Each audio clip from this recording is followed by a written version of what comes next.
Hello guys, स्वागत है आप सब लोग का इस लेक्चर में। सो आज अपन लोग देखेंगे कि सीए इंटर हो गया, सीएस एग्जीक्यूटिव हो गया, सीएमए इंटर हो गया। इसका जो आपका चैप्टर है, एक अपने कॉर्पोरेट लॉ का बोलो, एक अपने कंपनी लॉ का बोलो, शेयर्स एंड शेयर कैपिटल का चैप्टर, ये आप लोगों को सब जगह पे, सब लॉ सब्जेक्ट्स में, कॉर्पोरेट लॉ में, कंपनी लॉ में, बीट सीए इंटर में, बीट सीएस एग्जीक्यूटिव में, बीट सीएमए इंटर में, या फिर फाउंडेशन में भी आप लोग यहाँ पे शेयर्स क्या होते हैं, ऑथोराइज कैपिटल क्या होता है, इशूड कैपिटल क्या होता है, सब्सक्राइब कैपिटल क्या होता है, पेड अप कैपिटल क्या होता है, स्वीट इक्विटी शेयर्स क्या होते हैं, ईएसओपी क्या होता है, employee stock option plan, employee stock option scheme क्या होता है, ये सारी चीज़ें जो है वो कहीं ना कहीं आप लोग देखते हो। सो इसका एक डिटेल लेक्चर्स एक 2-3 पार्ट में पार्ट है, क्योंकि ये चैप्टर थोड़ा बड़ा है। और हाँ, जो कुछ भी इसके बाद के चैप्टर है वो कहीं ना कहीं थोड़े बड़े हैं, तो अगर इसको इन डिटेल करना है, अगर इसकी समरी को भी एक बार समरी या बोलो, या फिर इसका रिवीजन भी इन डिटेल एग्जॉस्टिव तरीके से करना है, तो कहीं ना कहीं अपने को 2-3 पार्ट में इस चैप्टर को करना पड़ेगा, तो ही ये इन डिटेल हो सकता है। एंड एक तरीके से अच्छी तरीके से पूरा एग्जॉस्टिव तरीके से आप वहाँ पे हम लोग ये सारा कंटेंट वहाँ पे कवर कर सकते हैं। सो मुझे लगता है कि एक प्लेलिस्ट बनाकर ये सारे चैप्टर्स, जो ये सारे लेक्चर जो है, अभी ये अपना 4th चैप्टर है शायद से, तो शेयर एंड शेयर कैपिटल, तो एक प्लेलिस्ट में पूरे 2-3 पार्ट में, जितने पार्ट बनेंगे 2-3, तो 2-3 पार्ट में पूरा इसका एग्जॉस्टिव रिवीजन मैं वहाँ पे अपलोड करूँगा। आज का ये फर्स्ट पार्ट है, ये आज अपन लोग बेसिक सारे कंसेप्ट इस लेक्चर में देखेंगे। एंड देन एक बार सारे बेसिक कंसेप्ट आपके हो गए, तो उसके बाद में आप वहाँ पे अपन लोग एक तरीके से लेक्चर को स्टार्ट करेंगे, ठीक है ना। सो यहाँ पे आप लोग देख सकते हो, ये आपकी कंपनी लॉ की बुक है, यहाँ पे सारी चीज़ें आपको लेके रखी है। सो सबसे पहले तो आता है यहाँ पे meaning and definition of capital, part A, ठीक है ना। तो पार्ट ए में आपको कैपिटल की मीनिंग एंड उसका डेफिनेशन दे के रखा है। सो ये क्या बोलता है, capital can be defined as the significant element for initiating and running the business for its day to day operations, as well the capital is required for funding its future prospectus. Its meaning may vary from person to person. Capital can be termed as money that can be used to make more money for a business, or say a company can have capital can be from 2 sources, debt और equity। मतलब ये बोलता है कि कोई भी business run करने के लिए वहाँ पे अपने को कैपिटल चाहिए। मतलब इन द सेंस कैपिटल का मतलब यहाँ पे ऐसा ही बोला गया है कि capital can be termed as money that can be used to make more money. मतलब एक ऐसा फंड, एक ऐसा पैसा जो कि आप बिजनेस में लगाते हो ताकि आप और ज़्यादा पैसा कमा सको। अगर इसका लिटरल मीनिंग देखें तो कैपिटल मतलब जो कुछ भी फंड्स आप लोग बिजनेस में लगाते हो, तो कहीं ना कहीं उसे कैपिटल बोला जाता है। एंड ये 2 तरीके की हो सकते हैं, या तो आप खुद का लगा सकते हो, या फिर शेयर्स इशू करके जो कुछ भी फंड रेज हुआ वो सारे बिजनेस में लगा सकते हो, या फिर डेट मतलब लोन, मतलब बैंक से लोन लिया, फाइनेंशियल इंस्टीट्यूशन से लोन लिया, ये सारे लोन का पैसा, लोन से फंड रेज करके वहाँ पे आप लोग जो है वो अपने बिजनेस में, अपने एक तरीके से कंपनी में सारे एज अ कैपिटल करके वहाँ पे लगा सकते हो। सो 2 तरीके का वहाँ पे कैपिटल होता है, एक होता है डेट कैपिटल, एक होता है इक्विटी कैपिटल, ठीक है ना। तो यही सारी चीज़ें यहाँ पे देखे रखिए। उसके बाद में देता है अपना शेयर का डेफिनेशन, ठीक है ना। तो share means share in the share capital of a company and include stock, ठीक है ना। मतलब जो आप लोगों को जैसे कि बताया कि कोई भी बिजनेस में एक तरीके का कैपिटल होता है, उसी तरीके से कंपनी में शेयर होता है, उसी तरीके से कंपनी में शेयर्स होते हैं। मतलब पूरा जो कैपिटल है उसको अलग अलग हिस्सों में बांट दिया जाता है, उसको अलग अलग हिस्सों में बांट देना, यानी कि उसको शेयर्स करना, उसके शेयर्स करके उसको एक तरीके से डिफरेंट पर्सन्स को देना। तो यहाँ पे शेयर की डेफिनेशन बोलेगी, share means share in the share capital of company. मतलब पूरा कंपनी का जो शेयर कैपिटल है, समझो कंपनी का पूरा कैपिटल है 100 रुपये, तो ठीक है ना।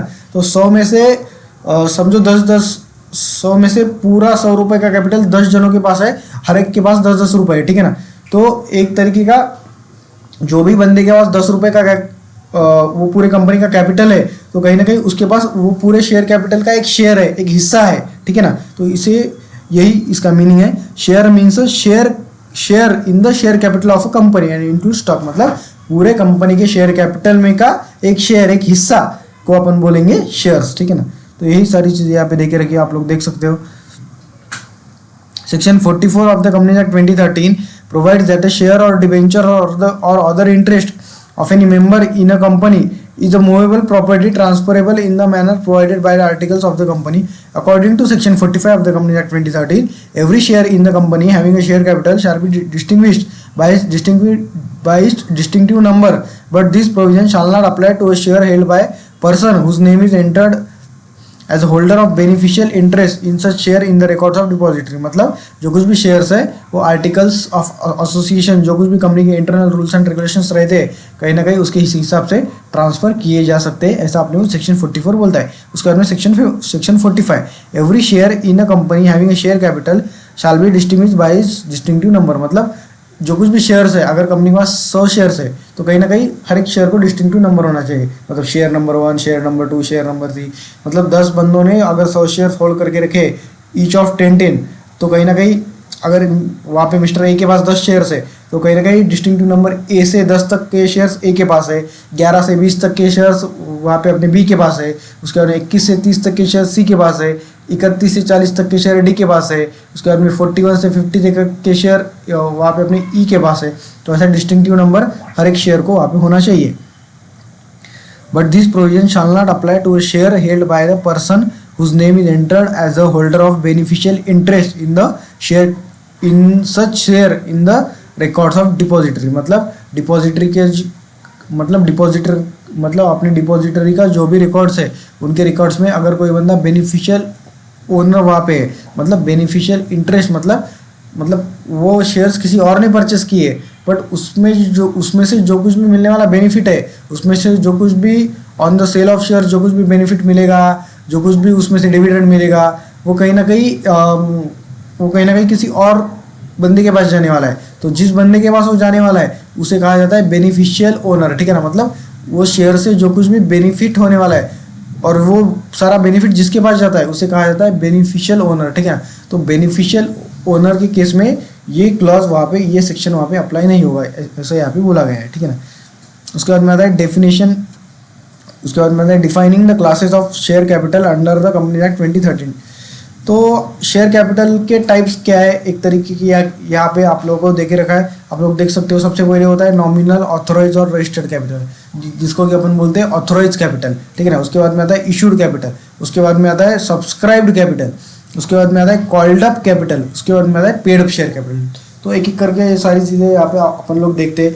सबसे पहले आता है ऑथोराइज कैपिटल। ऑथोराइज कैपिटल मतलब जब भी आप लोग जब भी कंपनी वहाँ पे रजिस्टर करते हो तो कंपनी रजिस्टर करते समय आप लोगों को आपका कैपिटल कितना है, ठीक है ना। तो कहीं ना कहीं ये सारी चीज़ें कंपनी इनकॉर्पोरेट करते समय स्पाइस प्लस पार्ट बी का फॉर्म भरा जाता है।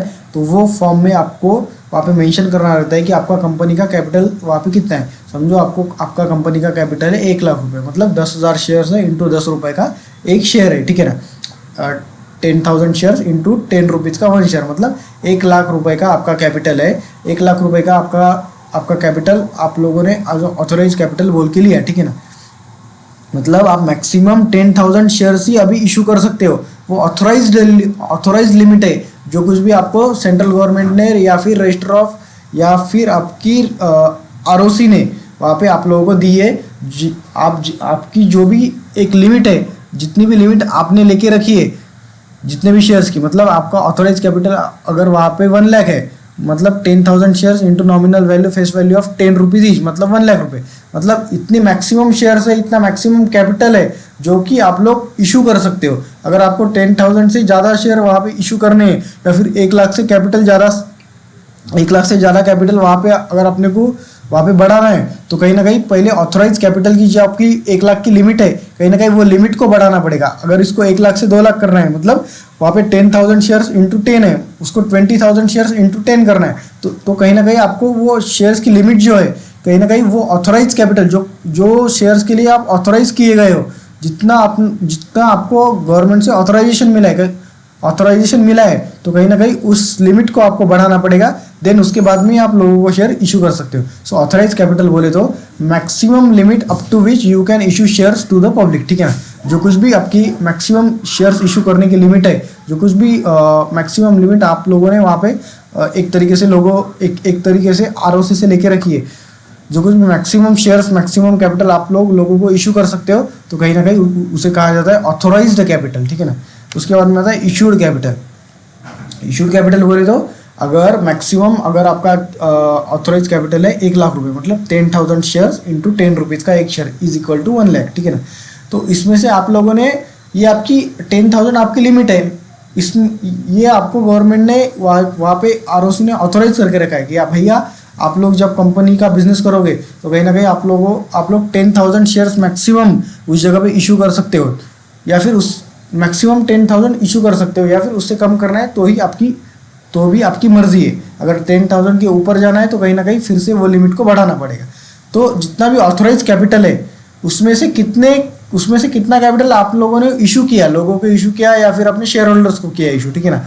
अगर आप लोगों के पास वहाँ पे 10,000 शेयर्स है, उसमें से अगर आपने 8,000 शेयर्स लोगों को इशू किए इंटू 10 रुपीज़, मतलब 8,000 शेयर्स आप लोगों ने लोगों को इशू किए इंटू 10 रुपीज़ का एक शेयर, मतलब 80,000, मतलब 1 लाख का पूरा ऑथोराइज कैपिटल था।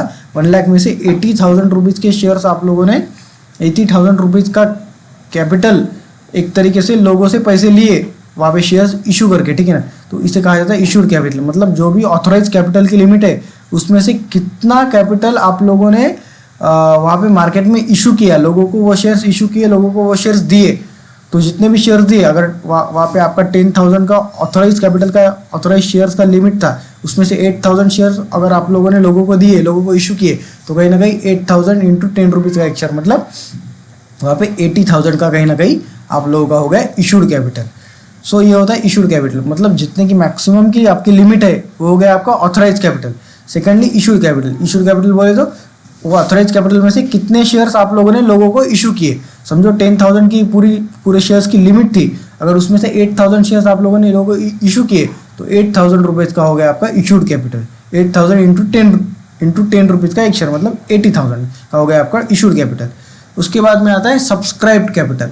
आप लोगों ने तो 8,000 शेयर्स लोगों को इशू कर दिए, बट ज़रूरी नहीं है कि लोग उतने खरीदे। आप लोग बहुत बार सुनते होंगे कि ये कंपनी का अभी 10,000 करोड़ का IPO आ रहा है, 10,000 करोड़ का वहाँ पे 10,000 करोड़ का FPO है। उसके बाद में बट आप लोग वहाँ पे बहुत बार सुनते होंगे कि ये 2 टाइम और सब्सक्राइब हुआ, ये 3 टाइम वहाँ पे पूरा और सब्सक्राइब हुआ, या फिर वो पूरा शेयर सब्सक्राइब, वो पूरा IPO FPO वहाँ पे सब्सक्राइब ही नहीं हुआ। तो कहीं ना कहीं आप कंपनी का टारगेट था कि वहाँ पे कंपनी को 10,000 करोड़ रुपीज़ का IPO लाना है, कंपनी को 10,000 करोड़ रुपीज़ मार्केट से लेने, बट उतने शेयर्स कंपनी ने मार्केट में दिए, बट ज़रूरी नहीं कि सब लोग वो शेयर लेंगे। तो उसमें से लोगों ने जितने लिए, मतलब यहाँ पे आप लोगों ने 8,000 शेयर्स वहाँ पे इशू करे थे, 8,000 में से लोगों ने जितने लिए, समझो लोगों ने वहाँ पे लिए अपने 4,000 शेयर्स, तो 4,000 शेयर्स को कहीं ना कहीं लोगों ने सब्सक्राइब किया, मतलब लोगों ने लिए बोले तो लोगों ने उसको सब्सक्राइब किया, ठीक है ना। 4,000 शेयर्स को लोगों ने सब्सक्राइब किया इंटू 10 रुपीज़ का 1 शेयर, मतलब 40,000 हो गए। तो 40,000 का आपका हो गया सब्सक्राइब कैपिटल। जितने शेयर्स आप लोगों ने लोगों को इशू किए उसमें से जितने शेयर्स लोगों ने लिए, मतलब 8,000 शेयर्स लोगों को इशू किए, उसमें से 4,000 शेयर्स लोगों ने लिए इंटू 4,000 शेयर्स इंटू 10 रुपीज़ का 1 शेयर, मतलब 40,000 का हो गया वहाँ पे आपका सब्सक्राइब कैपिटल। लोगों ने उतने शेयर्स को सब्सक्राइब किया, उतने आपके कंपनी के शेयर्स लोगों ने लिए, तो ये होता है सब्सक्राइब कैपिटल। उसके बाद में आता है अपना कॉल्ड अप कैपिटल। आप लोगों ने 11th-12th में या फिर आपके CS फाउंडेशन हो गया, CA फाउंडेशन हो गया, CMA फाउंडेशन हो गया, वहाँ पे कंसेप्ट पड़ी हुई इशू ऑफ शेयर्स चैप्टर में कि वहाँ पे कुछ पैसे एप्लीकेशन पे मंगाए जाते हैं, कुछ वहाँ पे अलॉटमेंट पे आते हैं, कुछ फर्स्ट कॉल पे आते हैं एंड कुछ सेकंड कॉल पे आते हैं। प्रैक्टिकली ऐसा नहीं होता है। प्रैक्टिकली आज की डेट पे आप लोग भी वहाँ पे अगर ट्रेड करते होंगे तो कहीं ना कहीं आप लोग जब अप्लाई करते हो IPO FPO में या फिर आप लोग शेयर्स लेते हो तो कहीं ना कहीं पूरे पैसे ही एक साथ में अपन लोग देते हैं। बट थ्योरेटिकली अगर कंसेप्ट की बात करें तो कॉल्ड अप कैपिटल मतलब अगर लोगों ने वहाँ पे 4,000 शेयर्स लिए, वहाँ पे 10,000 शेयर्स आपकी लिमिट थी, उसमें से 8,000 शेयर्स आप लोगों को इशू किए, वो हो गया आपका इशूड कैपिटल। उसमें से 4,000 शेयर्स लोगों ने लिए, वो हो गया आपका सब्सक्राइब कैपिटल। वो सब्सक्राइब कैपिटल 4,000 शेयर्स लोगों को इशू किए एंड 10 रुपीज़ का एक शेयर है, ठीक है ना। तो 10 रुपीज़ में से अगर एप्लीकेशन पे आप लोगों ने वहाँ पे 2 रुपये मंगाए, अलॉटमेंट पे 3 रुपये मंगाए, उसके बाद में फर्स्ट कॉल पे 2 रुपये मंगाए एंड उसके बाद में सेकंड कॉल पे 3 रुपये मंगाए। अभी समझो वहाँ पर आप लोगों ने एप्लीकेशन पे 2 रुपये अलॉटमेंट पे आप लोगों ने मंगाए 5 रुपये, तो कहीं ना कहीं अब तक आप लोगों ने वहाँ पे 5 रुपये ही, वो पूरे 10 रुपये में से 5 रुपये ही वहाँ पे मंगाए। तो 4,000 इंटू 5 मतलब हो गया आपका 20,000। दो ये जो 20,000 है वो हो गया आपका कॉल्ड अप कैपिटल, मतलब जितने शेयर्स लोगों ने सब्सक्राइब किए, जितने शेयर्स लोगों ने लिए, उतने शेयर्स इंटू उसके पूरे प्राइस में कि कितनी प्राइस कंपनी ने अभी तक वो सारे शेयर होल्डर्स से मंगाई है। मतलब वहाँ पे लोगों ने 4,000 शेयर सब्सक्राइब किए एंड अपना 10 रुपये का एक शेयर था। सो 10 रुपये में से अगर अभी तक कंपनी ने एप्लीकेशन एंड अलॉटमेंट पे मिलकर वहाँ पे 5 ही रुपये मंगाए, तो 4,000 इंटू 5 कितने पैसे कॉल किए, कॉल्ड अप, मतलब पूरे अमाउंट में से कितने पैसे वहाँ पे कंपनी ने कॉल किए, कितने पैसे मंगाए। तो 4,000 इंटू 5 वो हुआ 20,000। तो 20,000 का आपका हो गया called up capital. Called up मतलब पूरे अमाउंट में से कितने पैसे कंपनी ने मंगाए इंटू कितने शेयर्स लोगों ने लिए। सो कितने शेयर्स लोगों ने लिए, 4,000 शेयर्स इंटू पूरे प्राइस में से कितने पैसे मंगाए, 5 रुपये, मतलब 10 रुपये की प्राइस में से 5 रुपये वहाँ पे कंपनी ने मंगाए, मतलब 4,000 इंटू 5 इज इक्वल टू हो गया 20,000। सो 20,000 का हो गया आपका कॉल्ड अप कैपिटल। उसके बाद में आता है paid up share capital. Paid up share capital बोलते ये कंसेप्ट आप लोगों को बहुत ही, मतलब ये कंसेप्ट आप लोगों को प्रैक्टिकली भी देखने को मिलेगा। पेड अप शेयर कैपिटल, तो अभी लोगों ने 4,000 शेयर्स लिए, 4,000 शेयर्स में से लोगों ने समझो 10 रुपये का शेयर है, उसमें से 7 रुपीज़ लोगों ने पे कर दिए या फिर 8 रुपीज़ लोगों ने पे कर दिए और 2 रुपीज़ पे नहीं किए। तो 4,000 इंटू 8, तो ये कितना हो गया 32,000। तो 32,000 आपका हो गया paid up capital. Paid up मतलब पूरे अमाउंट में से लोगों ने कितने पे करे, ठीक है ना, जितने पे करे इंटू लोगों ने जितने शेयर्स लिए, मतलब लोगों ने शेयर्स लिए 4,000 शेयर्स को लोगों ने वहाँ पे आपने सब्सक्राइब किया एंड इंटू पूरा प्राइस है शेयर्स का 10 रुपये, उसमें से 8 रुपये लोगों ने पे करे। तो 4,000 इंटू 8 मतलब वहाँ पे हो गया आपका 32,000। तो आपका 32,000 हो गया पेड अप शेयर कैपिटल। यहाँ पे आप लोग देख सकते हो, such aggregate amount of money credited as a paid up as is equivalent to the amount received as paid up in respect of shares issued and also includes any amount credited as paid up in respect of shares of the company but does not include any other amount received in respect of such shares by whatever name called। मतलब वो share की जितनी भी price है उसमें से कितने पैसे वहाँ पे कंपनी ने लिए, मतलब 10 रुपये की प्राइस है उसमें से 8 रुपये मिले इंटू नंबर ऑफ शेयर्स, मतलब जितने शेयर्स लोगों ने लिए। यहाँ पे 4,000 शेयर्स अपन लोग एग्जाम्पल में लिए, 4,000 इंटू 8 होगा 32,000, मतलब हो गया 32,000 रुपीज़ आपका होगा पेड अप कैपिटल। सो इसे बोला जाता है पेड अप कैपिटल। सो अगर अपन यहाँ पे शॉर्ट में देखें तो सबसे पहले आता है ऑथोराइज कैपिटल। ऑथोराइज कैपिटल मतलब एक मैक्सिमम जो लिमिट ऑथोराइजेशन आपको आरओसी से मिला है, वहाँ पे रजिस्टर ऑफ कंपनी से मिला है कि भैया इतने शेयर्स आप लोगों को इशू कर सकते हो। अगर आप लोगों को वहाँ पे 10,000 शेयर्स का लिमिट मिला है, मैक्सिमम शेयर्स की आरओसी ने आप लोगों को ऑथोराइज किया है कि मैक्सिमम 10,000 शेयर्स आप लोग इशू कर सकते हो। सो 10,000 इंटू आपकी जो फेस वैल्यू है, आपकी जो नॉमिनल वैल्यू है, अगर समझो वो है आपकी 10 रुपीज़, तो 10,000 इंटू 10 मतलब 1 लाख हो गया, ठीक है ना। तो 1 लाख का हो गया आपका authorise capital. So authorise capital बोले तो maximum limit up to which the company can issue shares. अगर उसके और जाके कंपनी को शेयर इशू करने हैं तो कहीं ना कहीं वो लिमिट को बढ़ाना होगा, ठीक है ना। उसके बाद में आता है इशूड कैपिटल। इशूड कैपिटल बोले तो वो 10,000 वो ऑथराइज में से कितने शेयर्स लोगों को इशू किए। तो 10,000 शेयर्स कंपनी इशू कर सकती थी, उसमें से 8,000 इशू किए, 8,000 इशू किए into the nominal value of face value. तो 8,000 इंटू 10 मतलब 80,000। सो 80,000 हो गया आपका इशूड कैपिटल। देन आता है आपका इशूड कैपिटल में से सब्सक्राइब कैपिटल। तो इशूड कैपिटल आपका 80,000 हो गया। आप लोगों ने लोगों को 8,000 शेयर इशू किए, जरूरी नहीं कि लोग सारे लेंगे, ठीक है ना। तो 8,000 में से लोगों ने अगर 4,000 लिए तो 4,000 शेयर्स इंटू 10 रुपीज़ का मतलब 40,000 हो गया आपका सब्सक्राइब्ड कैपिटल। उसके बाद में आता है called up capital. Such part of capital which has been called for payment, it is that portion of subscribe capital which has been called up और demanded on the shares by the company. मतलब ऐसा, मतलब called up capital बोले तो अगर practically देखा जाए तो जितने भी शेयर्स लोगों ने लिए, ठीक है ना, मतलब 4,000 मतलब पार्ट ऑफ सब्सक्राइब कैपिटल, मतलब यहाँ पे अपना सब्सक्राइब कैपिटल कितना था 40,000, 4,000 शेयर्स इंटू 10, तो 4,000 शेयर्स इंटू उसमें से वो पूरे शेयर की प्राइस कितनी थी 10 रुपीज़। तो 10 रुपीज़ में से कितना पार्ट कंपनी ने मंगाया, समझो अभी तक कंपनी ने मंगाया 5 रुपये, तो 4,000 इंटू 5 ये होगा 20,000। सो 20,000 आपका हो गया, वहाँ पे क्या बोल सकते हैं आपका कॉल्ड अप कैपिटल, मतलब पार्ट ऑफ सब्सक्राइब कैपिटल। मतलब कॉल्ड अप कैपिटल क्या है कि एक पार्ट ऑफ सब्सक्राइब कैपिटल है, मतलब पूरा कैपिटल जो है आपका जो पूरा सब्सक्राइब कैपिटल है 4000 शेयर्स इंटू 10 मतलब 40,000। सो 40,000 में से कंपनी ने कितने मंगाए, 4000 शेयर्स लोगों ने सब्सक्राइब किए, उसमें से 5 रुपये, पूरे शेयर का प्राइस वहाँ पे था आपका 10 रुपये, उसमें से 5 रुपये कंपनी ने मंगाए। सो 4000 इंटू 5 ये हो गया 20,000। सो 20,000 हो गया आपका वहाँ पे कॉल्ड अप कैपिटल। देन आता है paid up share capital. Paid up share capital बोले तो जो कुछ भी लोगों ने शेयर्स लिए, ठीक है ना, लोगों ने आपके लिए 4000 शेयर, तो 4000 में से इंटू 10 रुपीज़ का एक शेयर था, तो लोगों ने अभी तक 10 रुपीज़ न पे करते हुए आप लोगों को खाली 8 रुपीज़ ही पे करे। सो 4000 इंटू 8 मतलब पूरे प्राइस में का कितना प्राइस पे किया, कितना प्राइस पेड अप किया। अगर 8 रुपये पे किए तो 4000 इंटू 8 मतलब आपका हो गया 32,000। सो यहाँ पे है 4000 इंटू 8 बोले तो 32,000। सो बोले तो आपका 32,000 आपका हो गया पेड अप कैपिटल। हे काय यांचं नाव तुमचं काय हॉस्टेलचं नाव काय? हॉस्टेलला पीजी आहे. तेच पीजीचं नाव काय? अविनाश ना? ते मालकाच आहे. सो आपका हो गया यहाँ पे अविनाश रंधीवे. कसं सर? अहो गणित गरमाचा एक कार्यक्रम आहे. सो आपका हो गया types of share capital. So 2 type का शेयर कैपिटल होता है, घेऊ नका, घाबरू नका. Equity share capital with voting rights and with differential voting rights. तो कहीं ना कहीं इक्विटी शेयर कैपिटल जो है वो अपने 2 टाइप का होता है। परवा दिवशी तो सबसे पहले होता है कि with voting rights and secondly होता है कि विथ डिफरेंशियल वोटिंग राइट्स। सगळे घेऊन सो जो कुछ भी इक्विटी शेयर्स होते हैं तो कहीं ना कहीं वो इक्विटी शेयर्स का 2 टाइप्स होता है। Sorry for the disturbance, actually कोई यहाँ पे डोरवेल पे आके गया। सो यहाँ पे अपन लोग बात कर रहे थे कि टाइप्स ऑफ शेयर कैपिटल। सो ठीक है ना, तो शेयर कैपिटल के 2 टाइप यहाँ पे types of share capital. So equity share capital and अपना प्रेफरेंस शेयर कैपिटल। 2 टाइप के शेयर्स होते हैं, इक्विटी और एक होता है अपना प्रेफरेंस। तो equity shares are the owners of the company.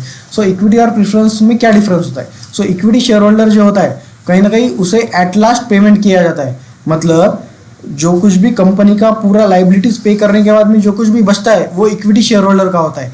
And अगर वहाँ पे अपने प्रेफरेंस शेयर होल्डर की बात करें तो प्रेफरेंस शेयर होल्डर जो होता है, प्रेफरेंस शेयर कैपिटल जो होता है, तो प्रेफरेंस शेयर होल्डर को जब कंपनी बंद होती है तो जो कुछ भी वाइंडिंग अप पे जो कुछ भी पैसे मिलने रहते हैं या फिर अपना जो कुछ भी वहाँ पे डिविडेंड मिलता है तो उसमें कहीं ना कहीं प्रायोरिटी मिलती है as compare to equity share capital. मतलब इक्विटी शेयर होल्डर को मिलने से पहले वहाँ पे प्रेफरेंस शेयर होल्डर को पैसे मिलेगा in the case of winding up. मतलब जब कंपनी बंद होती है उसको कहा जाता है वाइंडिंग अप, या फिर जब डिविडेंड का पेमेंट देते हैं तो कहीं ना कहीं डिविडेंड का पेमेंट देते वक्त भी उसको एक तरीके की प्रायोरिटी रहती है।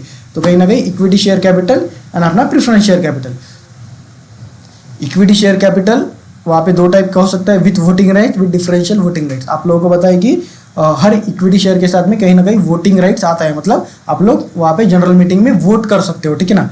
आप लोग कहीं ना कहीं आप लोग equity shares are the real owners of the company. कहीं ना कहीं आप लोगों ने पूरा पैसा बिजनेस में लगाया है, और जो बंदे बिजनेस में पैसा लगाते हैं कहीं ना कहीं वो लोग बिजनेस के मालिक होते हैं। सो अगर किसी कंपनी का कैपिटल 100 रुपये है, 100 रुपये में से 1 रुपये का कॉन्ट्रीब्यूशन आपने लिया तो कहीं ना कहीं 1% 1% कहीं ना कहीं आप लोग वो कंपनी के ओनर हो गए।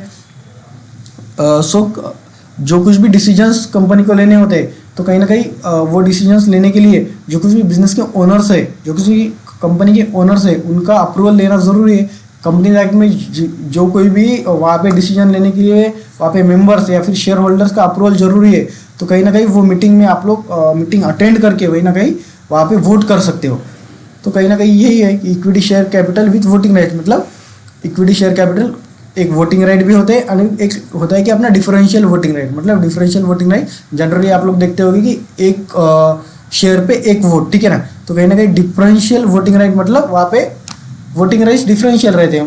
मतलब आप लोगों ने 100 शेयर लिए तो 100 शेयर के ऊपर 1 वोट, या फिर आप लोगों ने 200 शेयर लिए तो 200 शेयर के ऊपर एक तरीके से पूरा वोटिंग राइट्स न देते हुए थोड़ा बहुत ही वोटिंग राइट्स देना, इसे कहा जाता है equity share with differential voting rights. तो कहीं ना कहीं ऐसा जब आपको फंड्स वहाँ पे रेज करने हैं बट कहीं ना कहीं वोटिंग राइट्स लोगों को नहीं देने, ताकि एक तरीके से जो पूरी डिसीजन मेकिंग है वो आप लोग कर सको। तो कहीं ना कहीं टाटा कंपनी ने पूरा डिफरेंशियल वोटिंग राइट जो है वैसे से इशू किए थे। आप लोग वहाँ पे नेट पे सर्च कर सकते हो, देख सकते हो। जब आप लोगों को एक तरीके का कंट्रोल, अगर वोटिंग राइट्स दिया तो कहीं ना कहीं कंट्रोल बाहर जाएगा, बाहर के लोगों को बच जाएगा, बट आपको कंट्रोल नहीं देना है। तो कहीं ना कहीं आप equity shares with differential voting rights आप लोग कहीं ना कहीं वहाँ पे एक तरीके से एक्सरसाइज कर सकते हो या फिर अपनी कंपनी में इशू कर सकते हो. सो एक होता है इक्विटी शेयर कैपिटल, मतलब आप इक्विटी शेयर्स लोगों को इशू कर सकते हो. सेकंड होता है प्रेफरेंस शेयर कैपिटल. सो आप लोग या फिर इक्विटी या फिर प्रेफरेंस शेयर इशू कर सकते हो. प्रेफरेंस शेयर कैपिटल मतलब ऐसा कैपिटल जिसको कि प्रेफरेंस मिलता है, जिसको कि प्रायोरिटी मिलती है इन केस ऑफ वाइंडिंग अप, जब कंपनी बंद होती है तो जो कुछ भी पेमेंट मिलना है तो कहीं ना कहीं इक्विटी शेयर होल्डर से पहले प्रेफरेंस शेयर होल्डर को मिलेगा. एंड जब भी कंपनी डिविडेंड देती है तो डिविडेंड के टाइम पे भी प्रेफरेंस शेयर होल्डर को इक्विटी शेयर होल्डर से वहाँ पे एक तरीके की प्रायोरिटी मिलती है. यहाँ पे इसका ब्रीफ दिया गया है. Equity share capital it means all share capital which is not preference share capital. It consist of following features, मतलब जो कुछ भी प्रेफरेंस शेयर कैपिटल नहीं है उन सब कैपिटल को अपन लोग इक्विटी शेयर कैपिटल बोलेंगे. तो यहाँ पे इसके फीचर्स देगी. Equity share have voting rights at all general meetings of the company. जैसे कि मैंने बोला कि आप लोग जनरल मीटिंग में वोट कर सकते हो. These voting rights have these votes have affect of the controlling of the management of company. तो कि मैंने पहले बोला कि कहीं ना कहीं आप लोग एक तरीके से कंपनी को कंट्रोल कर सकते हो, क्योंकि आप लोग जनरल मीटिंग में पार्टिसिपेट करके कहीं ना कहीं वोट कर सकते हो. और जो मैटर्स आपको लगता है कि कंपनी के लिए बेनिफिशियल है, कहीं ना कहीं वो सारे by vote of majority, by vote of 3/4 कहीं ना कहीं आप लोग अप्रूव करके एक मैनेजमेंट का कंट्रोल एक शेयर होल्डर्स के हाथ में रहता है. Equity shares have the right to share the profits of the company in the form of dividend and bonus shares. However even equity share holders can not demand declaration of dividend by the company which is left to the description of board of director. मतलब equity share holder जो है सो वो उनको कहीं ना कहीं dividend एक तरीके से मिलता है. यही चीज़ यहाँ पे बोल के रखिए. However even equity share holders can not demand declaration of dividend by the company which is left to the description of board of directors. मतलब बोर्ड ऑफ डायरेक्टर्स के डिस्क्रिप्शन के ऊपर अगर डिविडेंड का है तो कहीं ना कहीं इक्विटी शेयर होल्डर जो है वो डिविडेंड डिमांड नहीं कर सकते. When the company is wound up, payment towards the equity share capital will be made to the respective share holder only after the payment of claims of all the creditors and the preference share capital. जैसे कि मैंने बोला कि preference share holders को equity share holder से एक तरीके की प्रायोरिटी होती है. सो सारे कंपनीज के लाइबिलिटीज जो है पूरा क्रेडिटर्स का पेमेंट देने के बाद, पूरे प्रेफरेंस शेयर होल्डर्स का देने के बाद, ओवरऑल एक पूरी लाइबिलिटी पे करने के बाद इक्विटी शेयर जो कुछ भी बचा वो कहीं ना कहीं इक्विटी शेयर होल्डर्स को मिलता है. ऐसा क्यों? कहीं ना तो मैंने पहले बोला कि equity share holders are the real owners of the company. आप लोग सोचो, आप लोगों का कोई बिजनेस है, वो बिजनेस समझो बंद हो गया है. आप लोग वो बिजनेस बंद होने के बाद में कहीं ना कहीं आप लोगों को पूरी लाइबिलिटी जो कुछ भी आप लोगों को लोगों के वहाँ पे पैसे देने थे वो सारे पैसे आप लोग वहाँ पे पहले दोगे. एंड जो कुछ भी अंत में बचा कहीं ना कहीं वो आपका होगा. क्यों? क्योंकि आप लोग वो बिजनेस के ओनर हो. In the same way equity share holders are the real owners of the company. So सारा लाइबिलिटी पे करने के बाद में जो कुछ भी बचता है वो इक्विटी शेयर होल्डर्स का होता है. सो अगर पूरा लाइबिलिटी पे करने के बाद में वहाँ पे 50 रुपीज़ बचे और आपका अगर शेयर कैपिटल में 1% हिस्सा है तो कहीं ना कहीं 50 रुपीज़ के 1% जो कुछ भी होगा वो आपको उतना पैसा मिलेगा. उसके बाद में प्रेफरेंस शेयर कैपिटल. यहाँ पे वही चीज़ बोली गई कि प्रेफरेंस शेयर कैपिटल मतलब क्या, जो भी इक्विटी शेयर कैपिटल नहीं है और उनको एक तरीके का वाइंडिंग अप में जो कुछ भी सारे पैसे बांटे जाते हैं उनमें इक्विटी शेयर होल्डर से पहले उनको प्रेफरेंस होता है. जो जब भी डिविडेंड डिक्लेयर होता है तो कहीं ना कहीं उनको एक तरीके का preference as compare to equity share holders वहाँ पे होता है. एंड सेकेंडली वो वोटिंग राइट एज सच उनको नहीं होते, बट वो तभी वोट कर सकते हैं मीटिंग में जब उनके जो राइट्स है वो कहीं ना कहीं अफेक्ट हो रहे हैं. किसी प्रेफरेंस शेयर होल्डर्स के राइट्स अगर अफेक्ट हो रहे हैं तो कहीं ना कहीं उस मैटर पे वो एक तरीके का वोट कर सकते हैं, अदरवाइज वो वोट नहीं कर सकते. तो यही चीज़ यहाँ पे देखिए रखी. वहाँ पे payment of dividend either as a fixed amount or an amount calculated at a fixed rate which may be either be free of or subject to income tax. ठीक है ना. Repayment in case of winding up, वही सारी चीज़ें देखे रखिए. सो ये share capital 2 type का होता है, जैसे कि अपन ने यहाँ पे पढ़ा इक्विटी एंड प्रेफरेंस. इक्विटी के 2 टाइप विथ वोटिंग राइट्स, मतलब जहाँ पर कि वहाँ पे इक्विटी शेयर्स के साथ में आप लोगों को वोटिंग राइट्स मिलते हैं, एक शेयर्स के साथ एक वोट. एंड सेकेंडली होता है with differential rights as to dividend voting और अदरवाइज. मतलब डिफरेंशियल राइट मतलब अगर सब जन को एक शेयर के साथ में वहाँ पे एक वोट है तो कहीं ना कहीं ये डिफरेंशियल डिविडेंड डिफरेंशियल वोटिंग के शेयर में कहीं ना कहीं आप लोगों को वहाँ पे 100 शेयर के साथ एक वोट, 200 शेयर के साथ एक वोट, या फिर अगर वहाँ पे सब लोगों को एक शेयर के ऊपर 10 रुपये डिविडेंड मिल रहा है तो यहाँ पे 100 शेयर के ऊपर वहाँ पे 10 रुपये डिविडेंड मिलेगा. सो कहीं ना कहीं तरीके का डिफरेंशिएट. देन आता है आपका preference share capital. Preference share capital के कुछ टाइप्स है, redeemable and irredeemable preference shares. मतलब आप सबसे पहले अपन देखते हैं रिडीमेबल प्रेफरेंस शेयर्स। सो रिडीमेबल प्रेफरेंस शेयर्स बोले तो ऐसे प्रेफरेंस शेयर्स जो भी एक टाइम के बाद रिडीम होते हैं मतलब जो कुछ भी पैसा शेयर होल्डर्स ने वहाँ पे लगाया है एक टाइम के बाद वो सारा पैसा विथ इंटरेस्ट उनको वापस किया जाता है, वो शेयर्स रिडीम किए जाते हैं, ठीक है ना। उसे कहा जाता है रिडीमेबल प्रेफरेंस शेयर्स। मतलब एक टाइम के बाद वहाँ पे जनरली 10 साल के बाद या फिर अपने एक तरीके से बोला जाए तो 20 साल के बाद, या फिर इंफ्रास्ट्रक्चर के बारे में बोला जाए तो 30 साल के बाद वहाँ पे वो शेयर्स रिडीम करके वो शेयर होल्डर को पूरा पैसा दिया जाता है। देन आता है आपका इररिडीमेबल प्रेफरेंस शेयर। मतलब जो कुछ भी शेयर होल्डर्स ने उसमें पैसा लगाया है कहीं ना कहीं वो इररिडीमेबल है, उनको खाली डिविडेंड ही मिलेगा। देन आता है आपका cumulative and non cumulative preference shares. तो सबसे पहले आता है क्यूमुलेटिव प्रेफरेंस शेयर्स। यहाँ पे अपन लोग देख सकते हो cumulative preference shares, the dividends are accumulated and therefore paid before anything paid to equity share holders. मतलब डिविडेंड्स आर एक्यूमुलेटेड, मतलब अभी का डिविडेंड और पिछले टाइम का भी कुछ अगर रहा है तो कहीं ना कहीं वो भी सारा एक्यूमुलेट करके पूरा जमा करके इक्विटी शेयर होल्डर से पहले कहीं ना कहीं उन लोगों को पे किया जाता है, उसे कहा जाता है क्यूमुलेटिव प्रेफरेंस शेयर्स।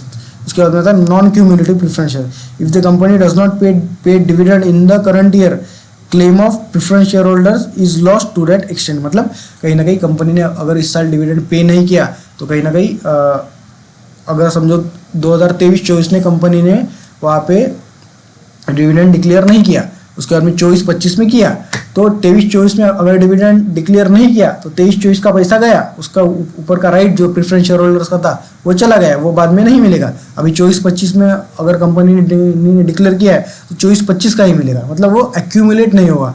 क्यूमुलेटिव में वो एक्यूमुलेट होगा, पिछले साल का भी मिलेगा, ये साल का भी मिलेगा। नॉन क्यूमुलेटिव में खाली जिस ईयर डिक्लेयर किया है उसी ईयर का मिलेगा, जिस ईयर में डिक्लेयर नहीं किया उस ईयर का नहीं मिलेगा।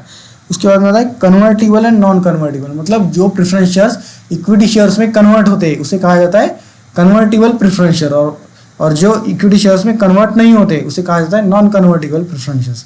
उसके बाद में आता है पार्टिसिपेटिंग एंड नॉन पार्टिसिपेटिंग।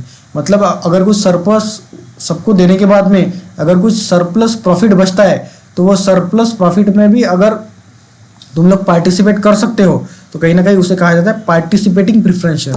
और अगर वो सरप्लस प्रॉफिट में उस जगह पे आप लोग वहाँ पे पार्टिसिपेट नहीं कर सकते हो तो उसे कहा जाता है नॉन पार्टिसिपेटिंग प्रेफरेंस शेयर्स। सो यही सारी चीज़ें आप लोग यहाँ पे देख सकते हो, यही सारी चीज़ें आप लोगों को यहाँ पे देखे रखिए। पार्टिसिपेटिंग, नॉन पार्टिसिपेटिंग, मतलब सरप्लस प्रॉफिट में अगर आप पार्टिसिपेट कर सकते हो तो पार्टिसिपेटिंग, नहीं कर सकते तो नॉन पार्टिसिपेटिंग।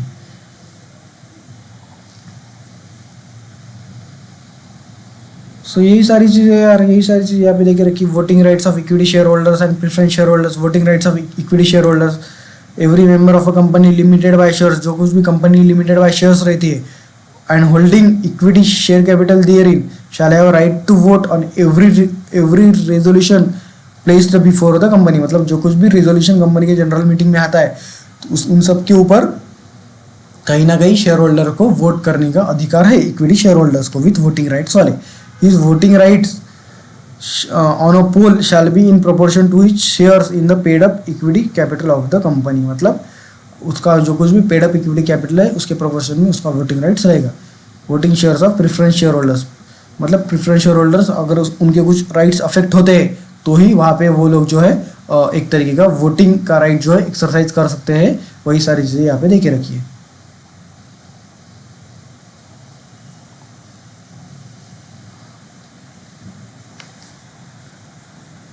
सो यहाँ पे एक तरीके की यहाँ पे अपने को पेनाल्टी देके रखी है। It is provided under section 60 of the act that where any notice, advertisement or other official publication or any business letter, bill, head or letter paper of the company contains the statement of the amount of the authorized capital of the company.